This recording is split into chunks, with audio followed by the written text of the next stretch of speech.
So I just want to elaborate a little bit more on that Bible reading we had this morning. Where to start, really? A lot of people will tell you that Jesus was one of the great teachers of the world. And he taught mostly about two things. One was who he was and what the kingdom of heaven looked like. And when he did this, he would use very familiar items, very familiar things that people would know about in order to explain what he meant. So, for example, he'd often talk about sheep, okay? But in this case, he would also talk about the shepherd who looked after the sheep. And most shepherds back then were kind of hired hands. They were okay at the job. But they weren't brilliant. And because it wasn't their sheep, often when the sheep were in trouble, they might just let it slide. So if a bear was coming or a lion was coming, they might think, you know what, don't get paid enough for that. But Jesus called himself the Good Shepherd, and that resonated with people, the Good Shepherd, because a good shepherd was rarer than hen's teeth. It's that unique. So when he called himself the Good Shepherd, he was saying, unlike everyone else, I will go not just the extra mile, but beyond the extra mile. I am the Good Shepherd. Now, you probably don't know a shepherd, do you? So that story there probably doesn't resonate as well as it did back then. But have you ever thrown a birthday party or been to a party and the one person you wanted didn't turn up? Have you? Yes, yeah, a few of us, yeah. It might be your boyfriend or something like that. It might be, I don't know. But there's always some time when a kid doesn't turn up you were hoping for, or an adult, and they just had something better to do. So that is universal, that story, yes? Yeah, well, 2,000 years ago, Jesus used that exact story, except he didn't say one person didn't turn up. He said everybody who was invited didn't turn up. Everyone who was invited didn't turn up. So the king who threw the party said, just go into the streets and just grab everyone you can see. I don't care whether it's the beggars or me. I'm not a VIP. Just go and get them and bring them to this party. And he used that story to tell them that in God's world, you're all welcome. You don't have to be special. So that's two stories. I've lost my keys. Oh no, I've lost my keys. Bear with me for a minute. I need them for the next bit. Keys. You know what it's like when you lost something, don't you? You start to panic, don't you? Yeah? It's really irritating, isn't it? Keys. Oh, over here. Keys. Oh. The joy of finding something that you'd lost. Do you understand that? Everyone in this room has lost something, haven't they? And when you find it, you are what? Happy, relieved, overjoyed. You might want to celebrate if it was really important. But Jesus says, he uses that example of a lost thing, and he says, when someone turns to God, there is that much joy in heaven because that person was lost and now they've been found. Lost and found. So he kind of used all these stories.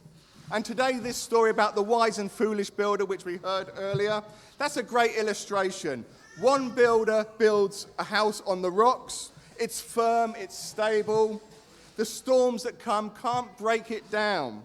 The builder knew that building on a firm foundation, any structure runs the risk of collapsing under pressure. But when you build it on a firm foundation, it will take the pressure. So the builder takes time to make sure that everything below the surface is just right. And you can almost see his audience nodding in agreement. Yes, Jesus, that's exactly right. Yes, we should do that. Build deep, firm foundations.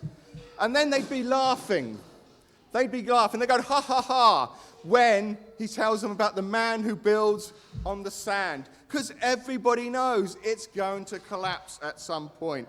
The storm will hit, the rains will come down, the floodwaters will rise, and the house on the sand will fall flat. Few of you will know the song. But here's the important thing in all of Jesus' stories. This is the important bit. There is always, in every story that Jesus tells you, there is always a slap on the forehead. Oh my goodness me. He's talking about me. Oh my goodness me, he's talking about me. And there is one in this story as well. There's one in this story. He's actually saying, look, you are listening to me, but you are not actually putting into practice what I am saying. You are hearing what I am saying, but you're not doing what I'm asking you to do. And yet you will call me Lord. And there's that oh my goodness me moment. He's saying it to me. He's saying it to me. Here's a question for you. Who likes team sports? To emphasize this, I brought up football. No, you're worried again. I am not going to chuck it at you. I've done that once and got told off before. Who likes team sports? Put your hand up. I'm not going to pick on you, just a rough idea. Who likes football? Who likes netball? Who likes... Yeah, you can have it. There you go, Harlow, you can have it. Who like, I don't know, what other team sports are there? There is only football. Cricket, who likes cricket? Who likes rugby? Who likes, I don't know, what else is there? Basketball. Hockey. Who doesn't like any of those sports? Who is that dull and boring? They don't like sports. Well, here's a question for you. Would you rather be in the game, playing that sport, or not even left behind in the dressing room, not even selected to turn up? Which would you prefer, being in the game or left behind? 3 of you would like to be in the game because you are so terrified that I'm going to come back at something here. I'm not, honest, I'm not. Honest, you look really unhappy. I'm not going to pick, I know I've just picked on you, but I'm not going to deliberately do it. Yeah, you'd rather be in the game, wouldn't you? Yes? Yes, you would. Yes, you would. If you've ever played team sport, there's nothing worse than being left behind.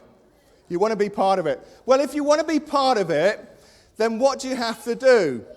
You have to do what the manager says. So if the manager says, I want you to train a little bit harder, if the manager says, I want you to develop a few better skills, if the manager says, eat a better diet, if the manager says this, and this, then you better do that because you need to be in the game, on the field, playing the game. You don't want to be left behind at the coach station. Well, in our world, our manager is Jesus, and we just love Jesus, and we want to do what he says. And he says you can do an awful lot of things. But going back to this story, what he's saying is, don't be like the foolish builder. Don't listen to me and not do things. Listen to me and do the things I'm asking you to do. That way, you will start to build deep foundations, strong foundations, foundations that will last. And it's not easy. Ask any sports player.